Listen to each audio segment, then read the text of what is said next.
Hello, and welcome to my ARCS guide for the Court deck. We're going to be looking at each of the Vox and Guilds cards with the base game and evaluating what their strengths are, where their weaknesses are, and when you want them, when you need to gun for them, that sort of thing. We're going to start with the loyal cards. There's one loyal card for each resource. And they all do the same thing except for Loyal Marines, which has a little extra ability because weapons symbols do not go for ambitions, so they have an extra ability. So each of the loyal cards stays with you when you provoke outrage with that resource, and allows you to spend any other resources as that resource, and allows you to spend that resource as that resource regardless of if you're outraged. So there's sort of two ways that this is very helpful. First of all, it lets you spend other resources as the one you have. So if we have loyal engineers, we can spend fuel as material.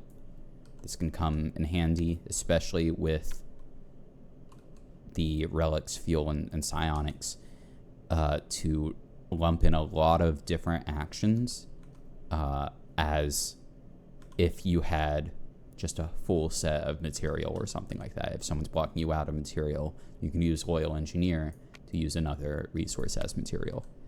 Additionally, being able to keep this card through Outrage is very valuable, especially with the Outrage Spreads Vox card or things like that.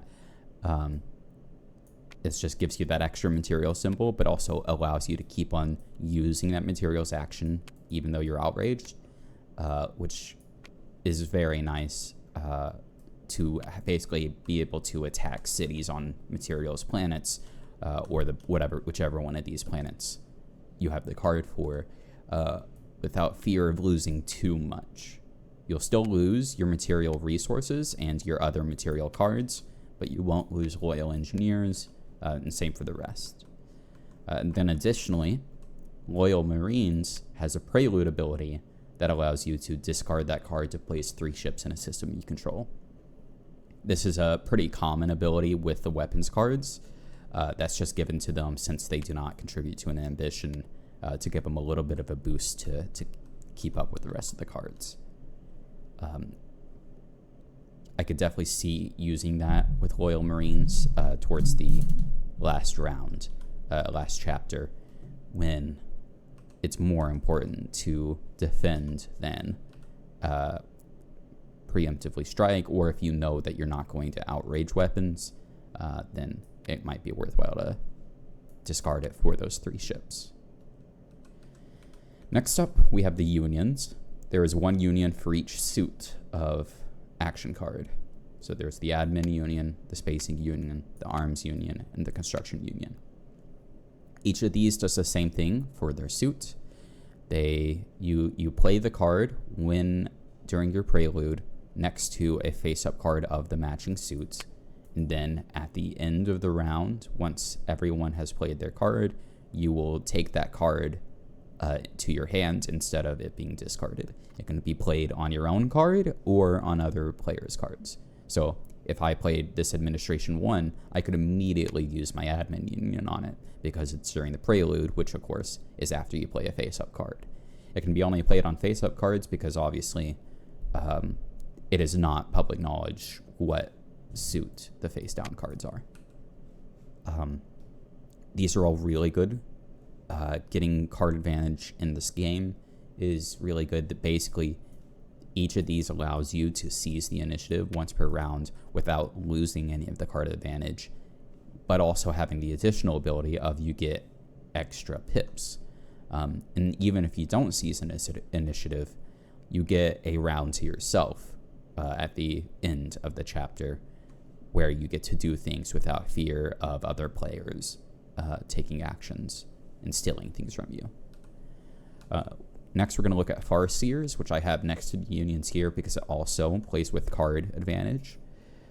When you declare an ambition, you may look at a rival's hand and then swap 1 card with them. Very simple passive ability here, but also very powerful. So whenever you declare ambition, so whenever you place that 0 token and move the ambition. You get to look at other players' hands and give them one of the cards you don't want and take from them one of the cards you do.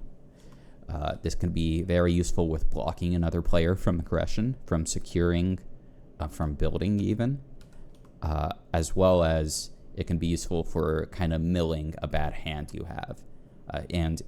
With the same idea of milling a bad hand you have, the prelude action here, you may discard this card and any number of cards from your hand, then draw the same number of cards discarded from the bottom of the action card pile. That includes Farseers. So that is at least a 1 card gain, and it's basically, you're definitely getting a 1 card advantage from discarding this because the Farseers card itself. But then you also get to mill any number of cards from your hand. It is worth noting, though, of course, in 3-player games, you're going to end up 2 cards in the deck before people play. So with Farseers, if you use that Prelude ability, turn 1 and discard 3 cards, well, they're going on top of those 2 cards, and they're not getting shuffled. So, you're just going to get them back. It's also worth noting that once a few rounds go in, you will get the face down cards that either you play or that players have played if you go past that 2 cards. So that's just a little quirk with 3-player games or with games that have had a lot of taking cards from the bottom of the discard pile. It's just that is actually changing as the round progresses, so it's something to keep in mind when you're milling like this. It's again a card advantage with a mill that also has a passive ambition ability. The downside compared to the unions is you're not guaranteed what you're going to get, but I still think this is one of the best guild cards in the game.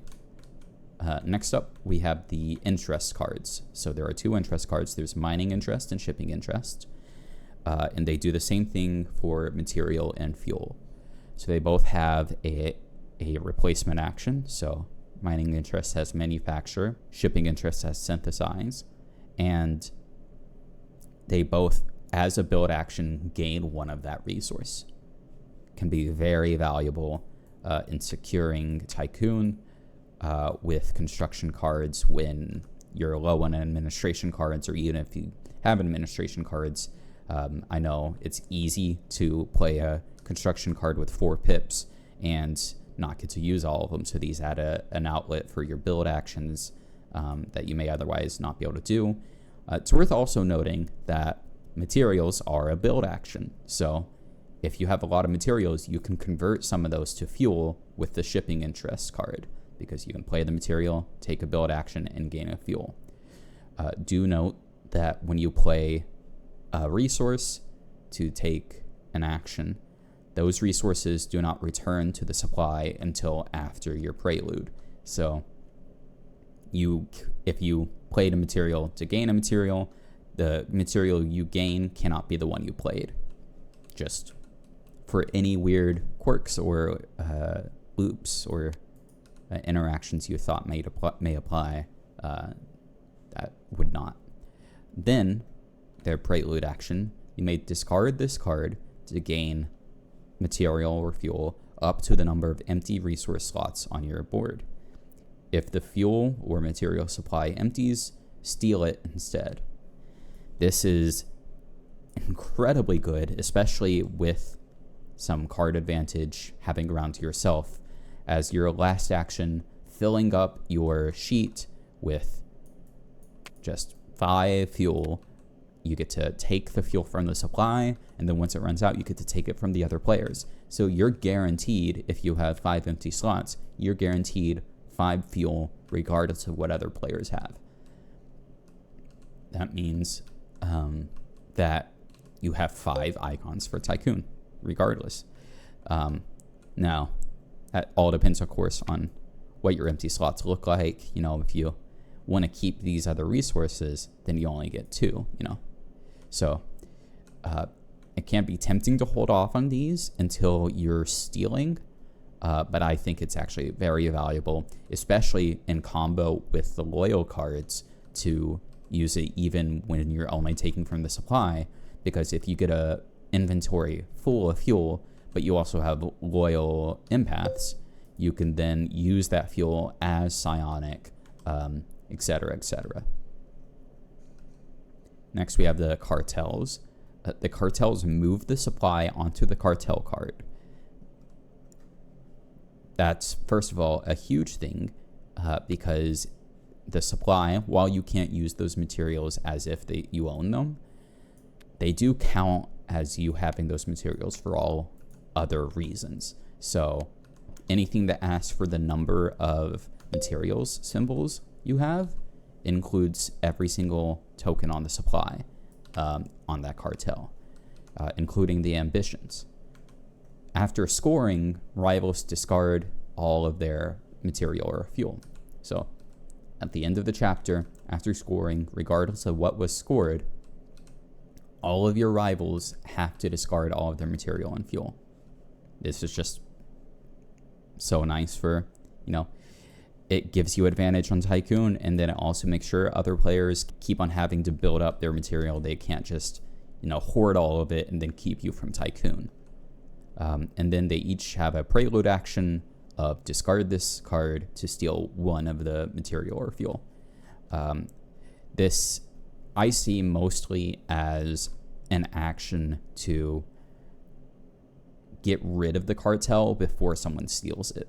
So if someone's hovering over one of your cities and they're about to raid you, and they're going to be gunning for the cartel, it's definitely a better decision to ditch the cartel and make it so that they can't have that supply, and then you also get to steal one of the resource, than to let them have that huge advantage on Tycoon. It is also icon neutral since you're stealing one of the material. Next, we have Elder Broker and Relic Fence. I put these together because they both deal in a similar way to shipping interest. They both have ways to gain resources outside of taxing. So Elder Broker gives you a tax action, which is still taxing, called Trade, on a rival city you control. So rival city where you have more ships than them. Swap one resource with that rival to take a resource of the same type of that city and give them a resource they don't have. So this is a really limited tax, but the important thing is it is stealing that resource from them, but you have to give them a resource in return. This is very niche ability. So say white has Elder Broker, they can do the trade action with my city here, instead of taxing it. Say the relic supply is empty. If they taxed it, they wouldn't gain any relics. They would just gain a captive.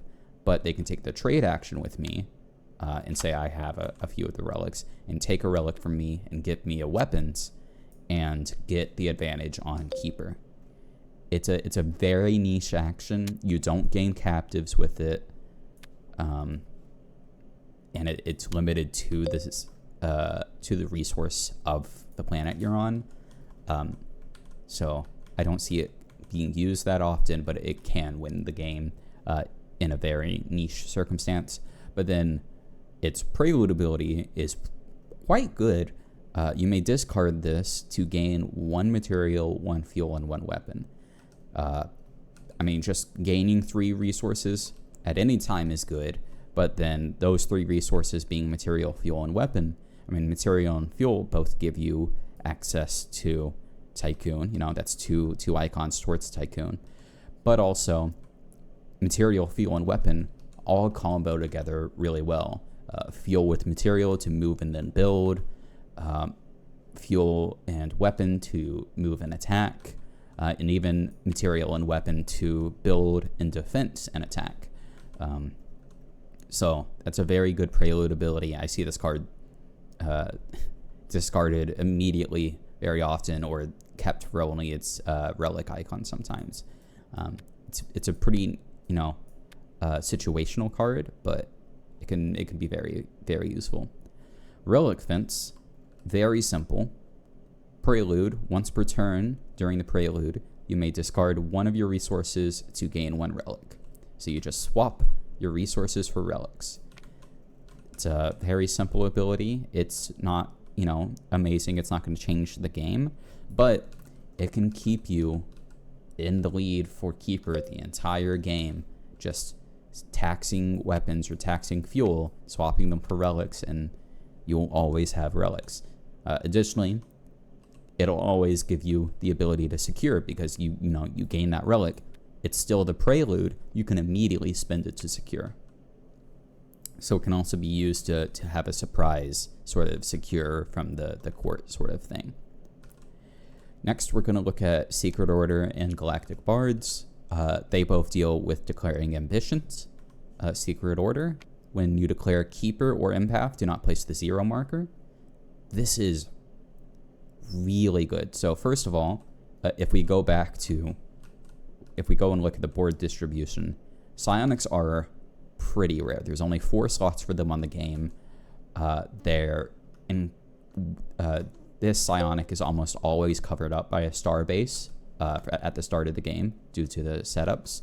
And it's very common for there to only be 2 psionic planets available due to the setup. So psionics are going to be rare in the game. Getting psionic guild cards, already a huge help for Empath. To not have to place the 0 marker when you declare an Empath or Keeper is incredibly good, because then you can play a 5 or a 6, knowing that your opponents can't surpass the 5 or 6, because you can see the face-up cards where you've taking the bet. You don't have to place the 0, but you still get to have Empath out, and now you're going to keep initiative or force someone to seize initiative. So that's just a really good ability of letting you declare these 2 ambitions, which are higher in card number order, because they're easier to keep secure. Tycoon, has both those resources, so it's harder to be very secure in it.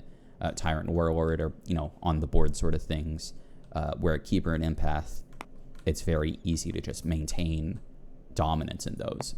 And so being able to maintain dominance without having to give up surpass and pips to other players is pretty huge.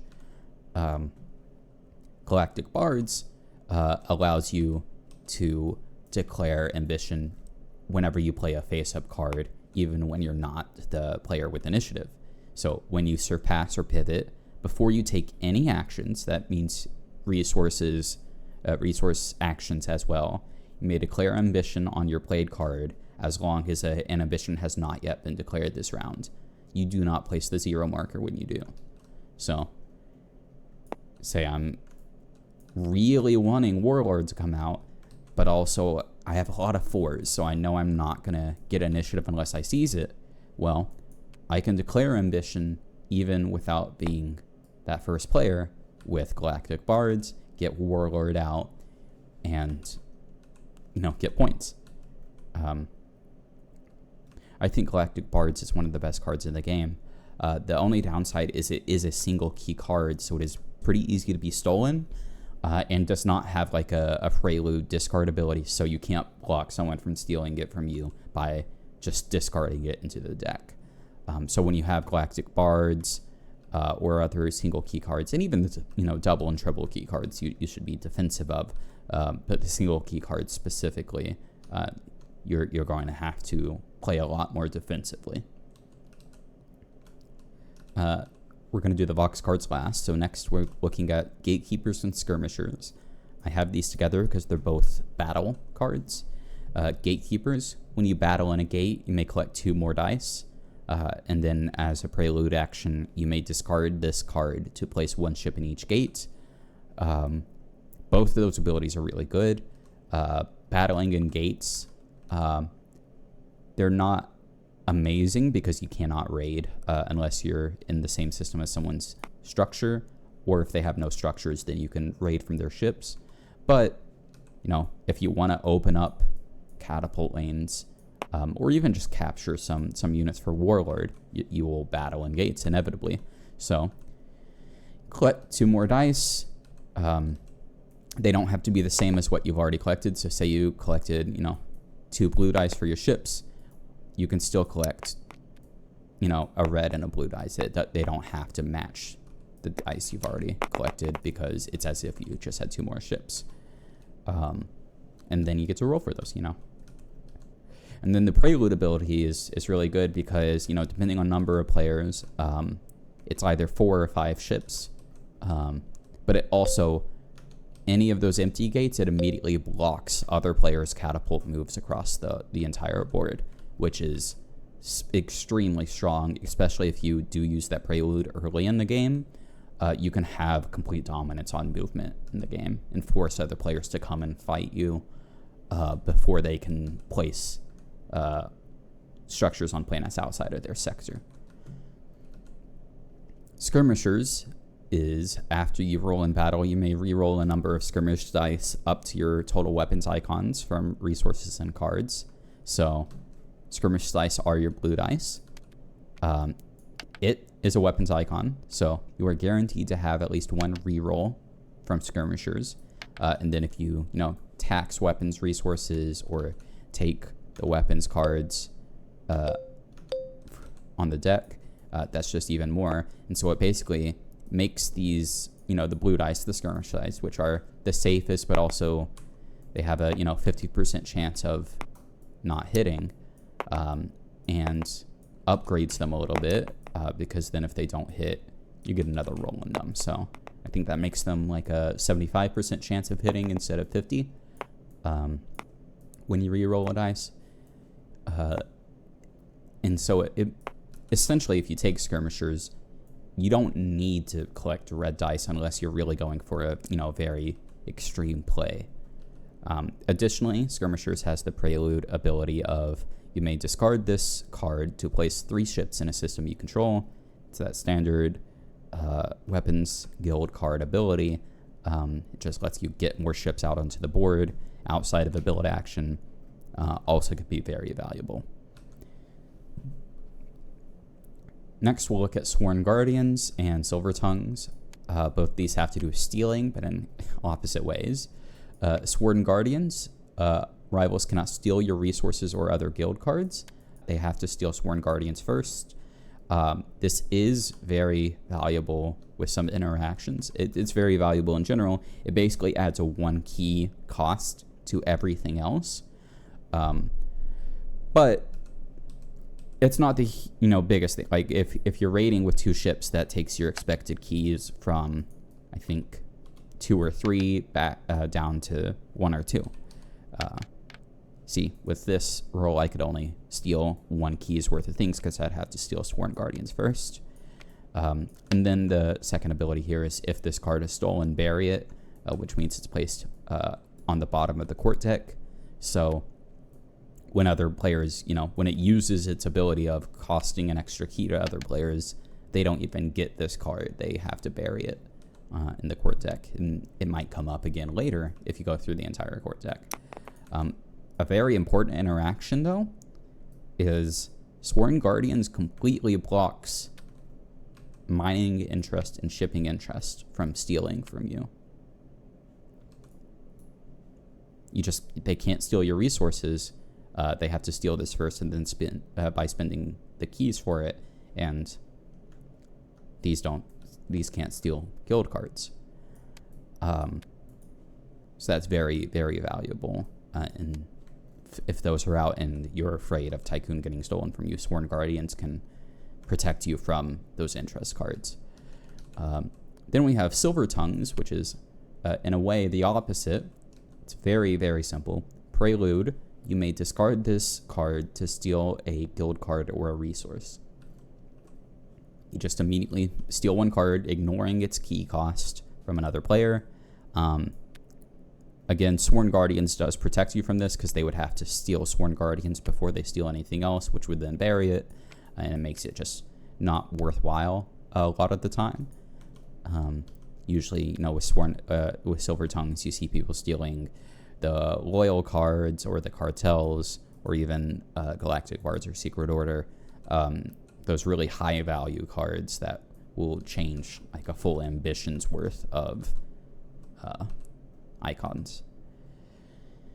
It's also an empath card, so it can even be worth holding on to just for empath. But it's worth noting that in my experience at least, this is a very high value card. A lot of players will try to steal it from you before you can steal something from them with it. Because if they, raid it from you and steal Silver Tongues, then they can also just immediately use it on their next turn to steal another card from you, and Silver Tongues is gone. So it's something you definitely want to use sooner than later, unless you can protect it very defensively. Next, we'll look at Lattice Spies. During your prelude, before any actions, you may discard this card to seize initiative. It's just very simple. Take initiative. You cannot seize initiative if initiative has already been seized or if you already have initiative. So, if you're the lead player, you can't use Lattice Spies because you already have initiative. If someone seized before, you can't do it. But otherwise, it allows you to immediately take initiative without losing card advantage, without having a fewer turn than everyone else, which can be very valuable. Way to think about it is it acts as if you played a 7 of a card, which of course also seizes the initiative when you play it. But with giving you the freedom to play whatever card you want instead of the single pip 7. Next, we have the final 2 cards, guild cards here. We have Prison Wardens and Court Enforcers. And I put these together because they both deal with captives and they also form a really good combo with each other. So we're going to start with Court Enforcers. As a battle action, you may abduct. Capture all rival agents from a card in the court that has fewer total rival agents than your total weapons icons from resources and cards. So if we go to our mock court here, say I was the blue player, which I don't have set up in this game, but say I was the blue player, and we have this distribution on the court. Well, with the abduct action, I can take all of the agents from a card that has fewer than my weapons icons. Say these are the only 2 weapons icons I have. I have 2. Well, this card has 3 total agents on it. And even if it was just this 1 and 1, it's the total number of rival agents regardless of whose they are. So that would still be 2, which is more than is equal to my 2, so it does not have fewer, but I can take from the cartel here. And they are captured. They go into your capture box, which counts for Tyrant. This is a really good way to capture agents without having to secure a card, and beat another player at it. Especially if you do have a weapons planet and you're able to tax a lot of weapons, you can, build up a pretty sizable number here and then take a battle action to take 5 or 6 agents into your captives box and just have Tyrant on lock. Then it also has the prelude action of you may discard this card to place 3 ships in a system you control. Just the standard one. Good way to, ditch it if you think someone's going to steal it from you, and also place 3 ships on the board. Then we have Prison Wardens. And Prison Wardens is really interesting because it has 2 additional advanced actions for you to take, Press Gang and Execute, as well as that standard prelude action of discard this card to place 3 ships in a system you control. Press Gang is a build action that returns any number of your captives to gain 1 resource for each, and that's 1 of any resource from the supply. So if I had, these 3 agents in my captive box, I can, for 1 single build action, return all 3 to gain 3 more resources. So I could gain, a relic, a psionic, and a material. Or if I have Court Enforcers, I can gain more weapons to build out my court enforcers. Make it even stronger. And that also, can combo with skirmishers, which likes your weapons icons, and that sort of thing. The other action here, which is also very good, is execute, which is an influence action. Move any number of your captives from your captive box to your trophies box. Basically, it's very, very, evident what this does. Say Warlord got declared for, high value, and Tyrant wasn't declared, but you have this combo where you've been securing a lot. You have a lot of captives.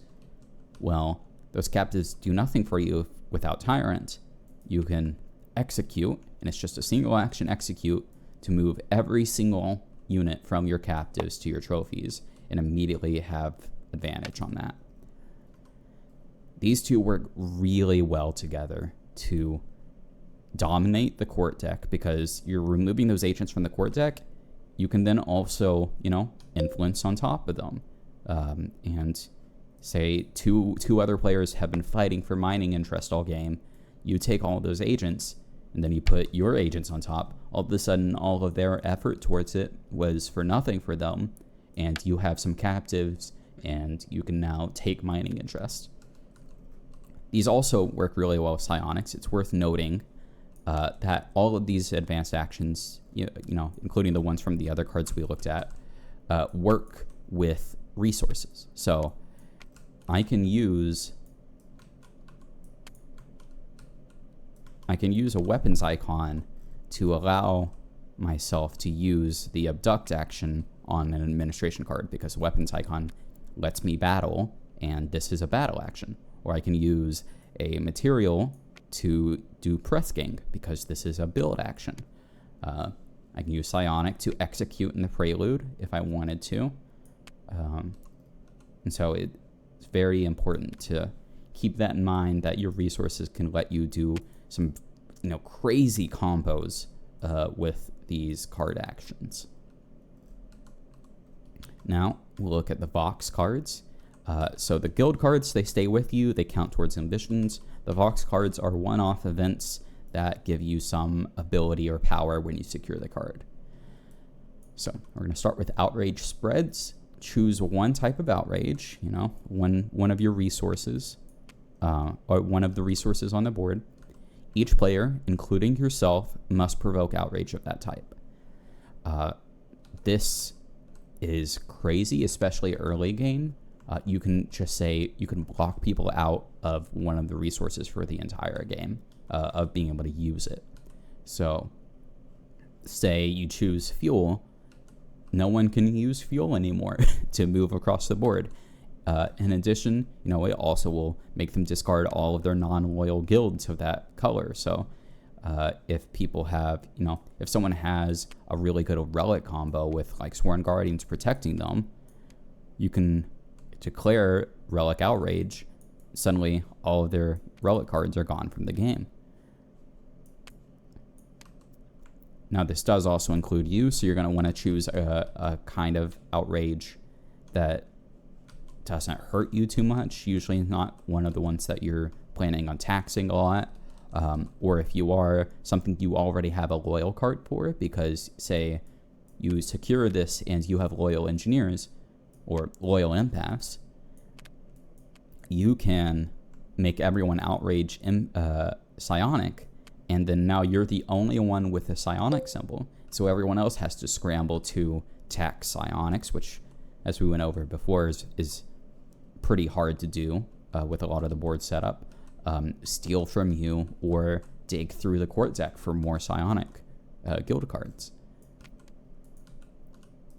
So outrage spreads is pretty good, but it can also feel really bad early game with getting those cards just out of the game that you may have worked really hard on.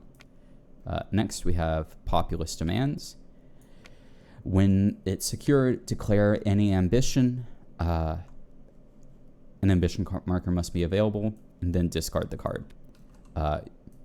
So You just immediately declare an ambition. You don't place the 0 token because this is out of phase with everything else. You just immediately declare any of the ambitions you want and then discard the card. This can be secured when all the ambitions have already been declared. If you just really want to cycle the court deck, and that'll just discard the card. Nothing else will happen. Next, we have call to action. Draw 1 action card from the bottom of the action discard pile, and then discard the card. So you draw 1 card, and it just gives you a single card advantage. Pretty good. Card advantage is really good in this game, and getting that extra round to yourself or that extra initiative can be very helpful. Guild struggle. You may steal 1 guild card and then shuffle all the guild cards from the discard pile into the court deck. Then discard guild struggle.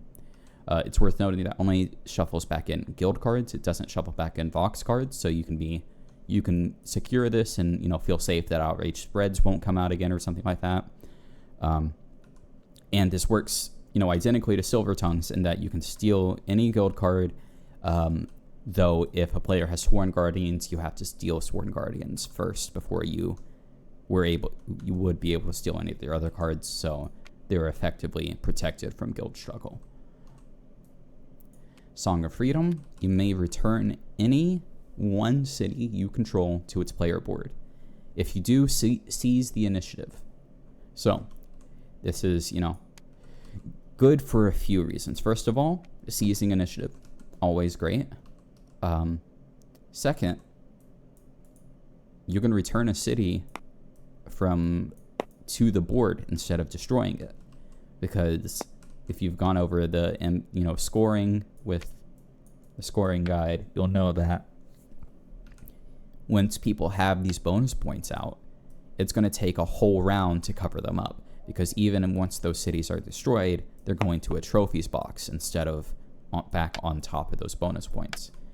This returns it to the top of the bonus, and so it actively gets rid of those bonus points until they build it again. So it can be very helpful with that.